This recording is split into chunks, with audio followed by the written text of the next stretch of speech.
El imperio romano tuvo una multitud de enemigos como consecuencia de su política expansionista. Los galos, los germanos, los íberos, los egipcios son algunos de ellos. Pero su enemigo por antonomasia fue Cartago. Tal fue su rivalidad que ese estado fue totalmente destruido por los romanos.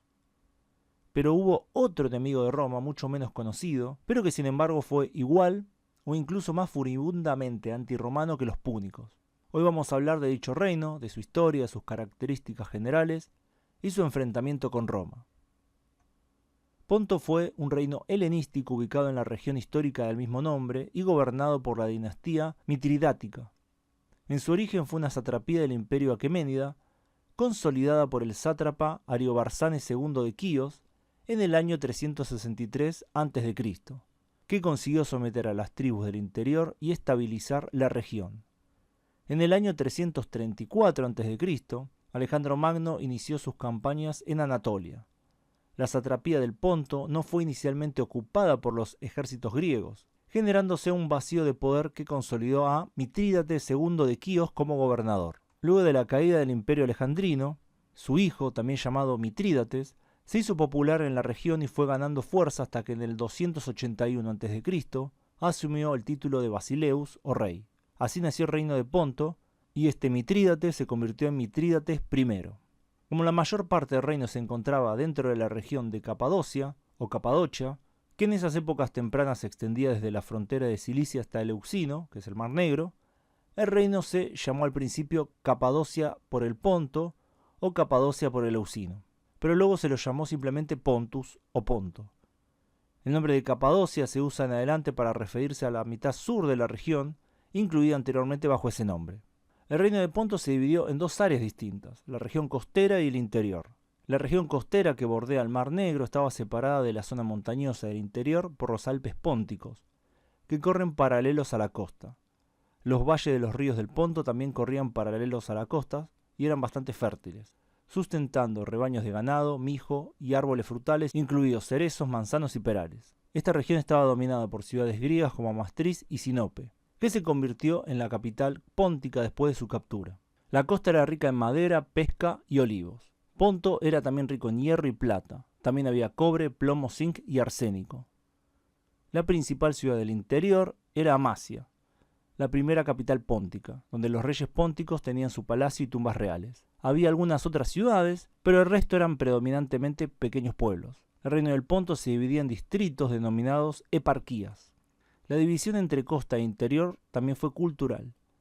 La costa era principalmente griega y se centró en el comercio marítimo. El interior estaba ocupado por los capadocios de Anatolia y los pafalagonios, ambos pueblos anatolios prehelénicos, gobernados por una aristocracia iraní que se remontaba al imperio persa.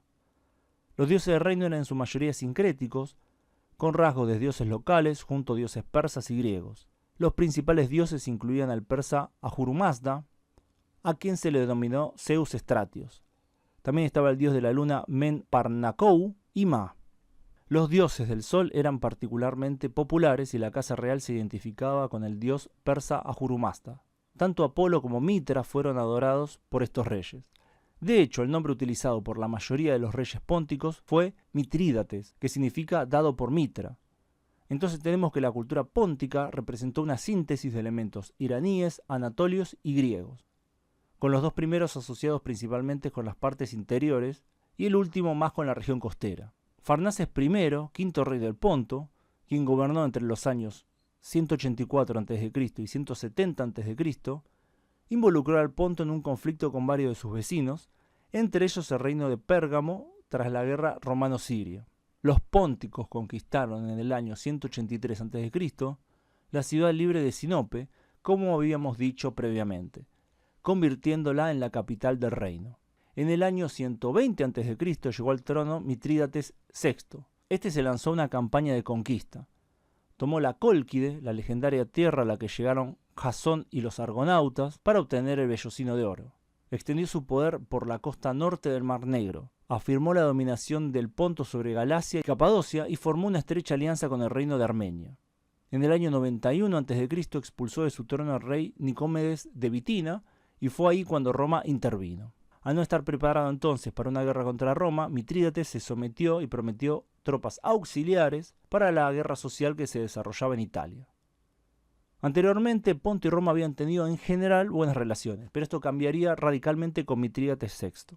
Mientras los romanos estaban ocupados con la revuelta de los aliados en Italia, el rey Mitrídates aprovechó para invadir la esfera de influencia romana en el este.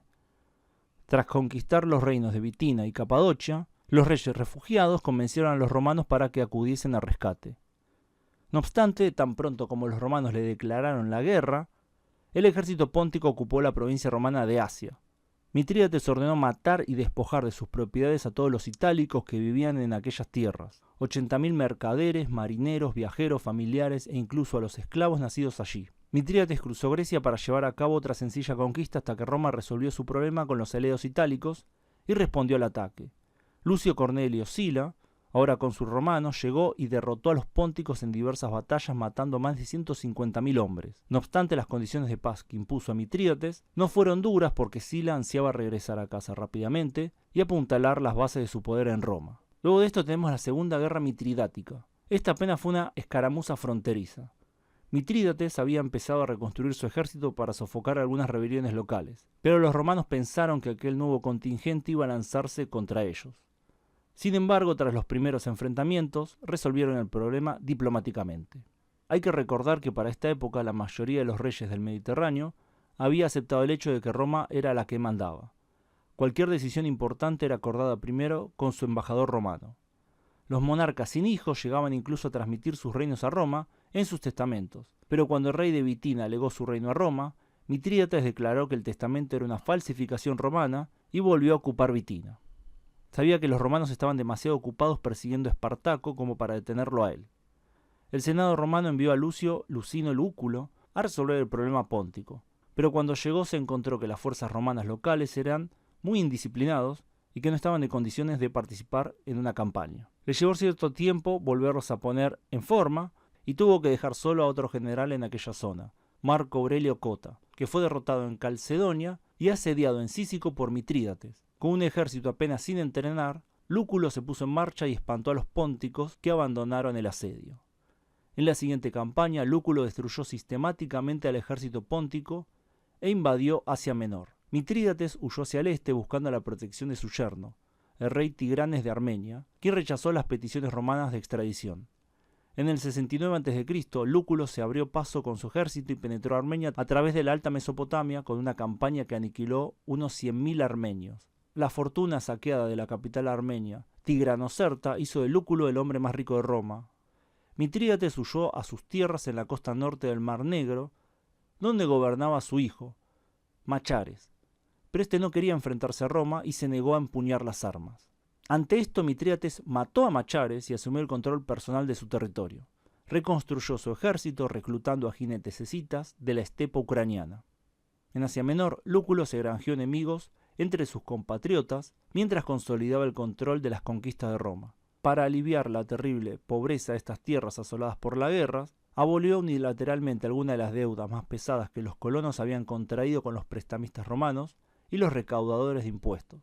Este irritó a muchos financieros poderosos. A sus soldados tampoco les gustaba Lúculo por ser tacaño con el producto de su saqueo, de modo que se negaron a seguir avanzando en la última campaña. Esto abrió la puerta a una contraofensiva póntica que reclamaba gran parte del territorio perdido. Los enemigos de Lúculo en Roma aprovecharon esta oportunidad para retirarlo y sustituirlo por Pompeyo, que se llevó toda la gloria de haber propinado el último golpe al moribundo reino del Ponto. Al verse rodeado, Mitrídates envenenó a sus hijas y esposas para evitarle la humillación de ser capturadas. A continuación intentó darse muerte con veneno, pero este falló porque se había pasado la vida entera desarrollando inmunidad a los venenos habitualmente utilizados por los asesinos. Finalmente, uno de sus generales terminó el trabajo con una espada. A diferencia de Cartago, Ponto no fue destruida. La mayor parte de la mitad occidental del reino y las ciudades griegas de la costa, incluida Sinope, fueron anexadas por Roma directamente como parte de la provincia romana de Bitina y el Ponto. El interior y la costa este siguieron siendo un reino cliente semi-independiente, hasta que Nerón obligó a Polemón II a abdicar el trono póntico en el año 62 después de Cristo. Y con eso termina la historia del reino del Ponto. Algo que me parece muy interesante es cómo este reino nos muestra lo compleja que era Anatolia, con sus diferentes grupos étnicos que convivían y producían rasgos culturales novedosos. La helenización nunca había sido completa y los pueblos nativos tenían mucha influencia. También nos muestra cómo era una zona bastante conflictiva y el campo de batalla de potencias externas. Espero que les haya parecido interesante el video. Pongan me gusta si les gustó y compartan si creen que vale la pena compartir. ¿Conocían el reino de Ponto? Los leo en los comentarios. Gracias a todos por su tiempo y gracias especiales a quienes colaboran con el canal en Patreon, donde pueden acceder a contenido exclusivo, además de aparecer en los agradecimientos de los videos de este canal, mis otros dos canales, Megavisión Mundial e Hipernada. Nos vemos pronto, saludos.